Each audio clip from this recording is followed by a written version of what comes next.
สาธารณรัฐประชาธิปไตยประชาชนลาวเป็นเจ้าภาพจัดกองประชุมโต๊ะมนเกี่ยวกับปัญหาอากาศและน้ำครั้งที่3และกองประชุมสภาที่ปรึกษาเกี่ยวกับปัญหาน้ำของรัฐสภา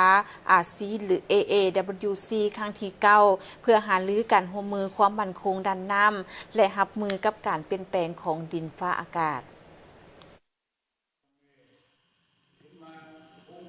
กองประชุมปรึกษาหารือเกี่ยวกับปัญหาน้ำของรัฐสภาอาซี AAWC ครั้งที่9ได้จัดขึ้นในวันที่28กรกฎาคม2026ที่นครหลวงวิจันทร์ให้เกียรติเข้าร่วมเป็นประธานโดยทานวิไลวงศ์บุตรคำรองประธานสภาแห่งชาติลาวมีทานนางฮันจองแอสมาชิกสภาแห่งชาติสาธารณรัฐเกาหลีประธานสภาที่ปรึกษาเกี่ยวกับปัญหาน้ำของรัฐสภาอาซีหรือ AAWC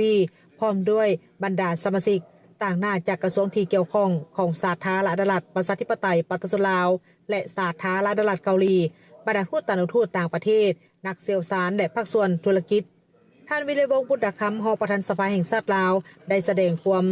ยินดีต้อนรับและย่องยอสมเสยต่อกับบทบาทของสภาที่ปรึกษาเกี่ยวกับปัญหาน้ำของรัฐสภาอาซีหรือ AAWC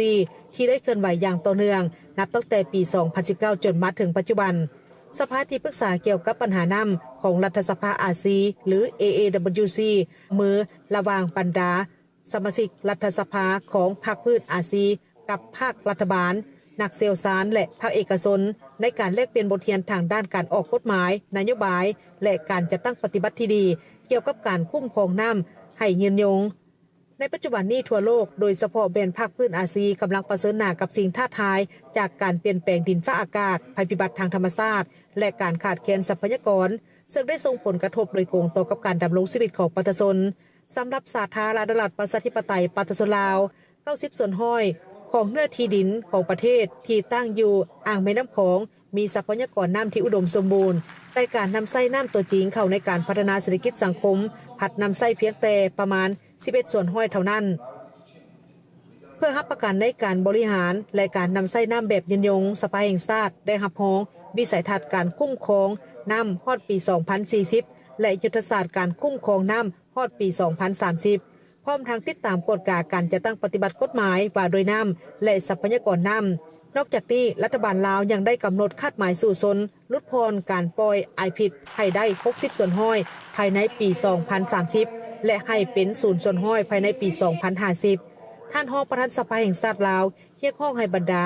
สมาชิกสภาที่ปรึกษาเกี่ยวกับปัญหาน้ำของรัฐสภาอาซีเพิ่มทวีการร่วมมือโดยสุ่มใส่3ด้านหลักก็คือการแลกเปลี่ยนบทเรียนทางด้านนิติบัญญัติการรับมือด้านเทคโนโลยีการบำบัดและการนำน้ำกลับมาใช้ใหม่และการสนับสนุนทุนฮอนเพื่อเร่งรัดการจะตั้งปฏิบัติเป้าหมายการพัฒนาแบบยืนยงที่6 SDG 6มีน้ำสะอาดและสุขอนามัยเพื่อความเจริญรุ่งเรืองร่วมกันของภาคพื้น